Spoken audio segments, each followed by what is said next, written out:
All right. Funny, interesting, sort of embarrassing story. I was out making the rounds. I went on Monday morning to go do Howard Stern show. And when I was done doing Howard Stern show, I made the rounds through Sirius and SiriusXM up there. You guys probably been up to the whatever floor of the whatever building and done that. It's floors, by the way. It's floors. Yeah, it's a very impressive operation, and there's 500 shows going on at once, and I was going to be a part of one of them. And I went and did everyone's show. And then on the very last show, and I had the nice lady liaison who was sort of perky blonde in the pastels who was our guide, you know, and this one's Ron and Fez, and you come over here and you do this, and then this one's taped, so we're in no rush, but this one goes live at whatever, and she ushered us around from place to place. She was very gracious. Everyone was very nice. And it was the last show, and we're getting ready to leave, and the we'll figure out his name.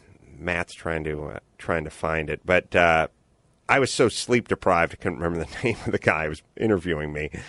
Pete Dominic. Because otherwise you would know it for. Yeah. Oh, I know Pete Dominic. Pete Dominic. Yeah. At some point, Pete Dominic made the mistake of saying to me something on the level of, so is it just going to be podcasting from here on in, or would you ever think about coming and doing terrestrial radio, or how about working here at SiriusXM, or it was something of that nature. In which case, that was my Niagara Falls, and I said to him, although I was sitting in the middle of SiriusXM, those motherfuckers have called me once a year for over a decade and wanted to gauge my interest in coming to work for them, but they've never made me an offer. They literally just call, they bother me, that we start a dialogue, and then they go away, and they never fucking spit out a number, and it's always about gauging my interest. And what I always say is, I don't open a fucking phone book and call roofers and gauge their interest on re-roofing my house. We have to talk about how much they're going to be compensated for coming over and re-roofing my house. But I don't go, whoa, let's not get mired in numbers.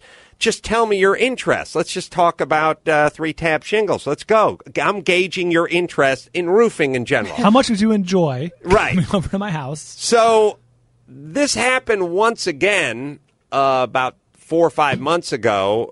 Nothing came of it as per usual. And so when this poor guy brought it up, I said, fuck that. Fuck SiriusXM. Fuck all those guys. Tired of it. Tired of them fucking gauging my interest. But thanks for having me on the show. I'm a huge fan.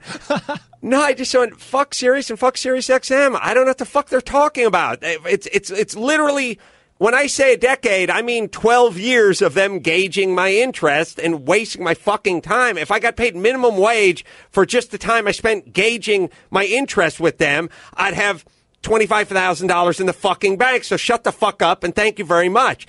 If you have a fucking number, then come talk to me. If you don't, then shut the fuck up. And he was like, well, oh boy, we're okay.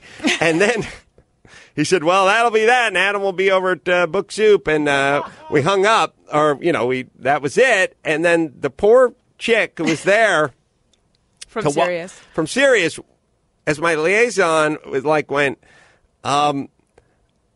during that rant, the head guy wanted me to bring you by his office so he could say hi. And I said, interested. I said, he heard that rant and he's like pissed off. And she went, no, just weird coincidence that as you were ranting about leave me the fuck alone and don't ever bring this shit up again, he was texting her, oh, don't let Adam leave without swinging him by the corner office and saying hi to the head honcho. Mr. XM? Mr. XM, who's now Sirius. And I said, well, no. I'm sticking to my guns of not wasting any more of my fucking time talking to these assholes about my gauging my interest in Sirius XM. And she's like, well, what shall I tell him? Because I got to go over there. Yeah, she's the underling. I will tell him, steps. Listen to me on Pete Dominic. Yeah, I know. She was walking me around, so she was simply going to walk me over to his office before she walked me over to the elevator. So now she's going to have to walk her over to the office. And I said, look, just go over there and tell him. Nothing personal. not into wasting time. Had enough discussions, and you can call James Baby Doll Dixon if you have something important to say. I'll be getting in the elevator. And she's like... How old was she, approximately? The Porcelain Punisher will probably attest to most of this, although I think he was sleep deprived as well because he said he thought I was talking to a chick. Boom. She could have been 27. She could have been 30. It was kind of hard to tell. But a younger person who was not so important that she didn't have something better to do than to usher my Brillo head around the station and bring me to these places, who probably was going to have a nice long walk over to the corner office to tell the boss man I'm so to fuck off. Now, would you have done this if you hadn't said all this on the show? Like, would you have just sort of automatically been like, oh, okay. Oh, yeah. No, I probably, because of time difference, sleep deprivation, and not being on that topic in my head and just being wired the way I'm wired, which is, hey, the head honcho guy wants to say hi, I definitely would have swung by there. Yeah. But I'd just gone on this insane rant, which was as he must have been texting, oh, don't forget to bring him by the office kind of thing. So it just turned out to be bad timing on everyone's part. Or good timing. Either way, I didn't go, and either way, she did go, and either way, I guess he understood. And then the beautiful thing about James Baby Doll Dixon is when I told him, he started laughing. He's like, good. Which is good, because that's what makes baby doll. What is the gauging interest? Like, what are they hoping to get out of that conversation? Play the Pete Dominic exclusively. show. But what do you think the future is? Is it all podcasts? Do I have a job in a few years? I need to know. Am I going to be working for you? Well, once a year, SiriusXM contacts me and goes, we want to gauge your interest in doing a show on our network. And I go, how much money you got? And they go, whoa. Slow your roll. We're trying to gauge your interest. Right. And I'm like, well, you think I fucking call roofers up and go, I want to gauge your interest on redoing my house? Tell me how much money you're going to pay me, idiots, and then I'll tell you. SiriusXM getting a guys are the text biggest right jack-offs in the world. They call me once a year. They have for 15 years. They talk about nothing. Never money. They never have a fucking nickel, and they want to gauge my interest. Here's my interest, SiriusXM: 0 or everything in the world. Do you have any money? If you don't have any money, shut the fuck up. Stop calling me, you assholes. So, and then just bring it back to me. So I'll be working for you then? The future of this? Okay. They're such fucking jack-offs over here. They're horrible. It's like, well, we just want to gauge your interest. What fucking gauge my interest? You think this is how the world works? Club owners call me. We want to gauge your interest. And you play. Do you have money? I will get on a plane and come to you, but we have to give me money at some point. The book publisher gauged your interest? Yeah, that's how it works. Yeah, hey, we want to gauge your interest on writing a book. How much money do you have? And they told you a number, and you said, I've got a book in me. Well, basically how everything works is you go, good, give me $1 million. And they go, fuck you. And then they go, we'll give you $10. And you go, fuck you. And then at some point. Right, negotiation. Not at Sirius. They just gauge your interest once a year. I wish those assholes would quit calling. Adam Carolla is a radio and television host. Now, as soon as we hung up, as soon as this ended, which is in 18 seconds, the poor chick came up to me and went, the head honcho needs to talk to you. All right, don't, by the way, Gary, thank you, but let me finish my story, please. Or sorry, Dawson, or whoever. Oh, I don't know, God, whoever put that.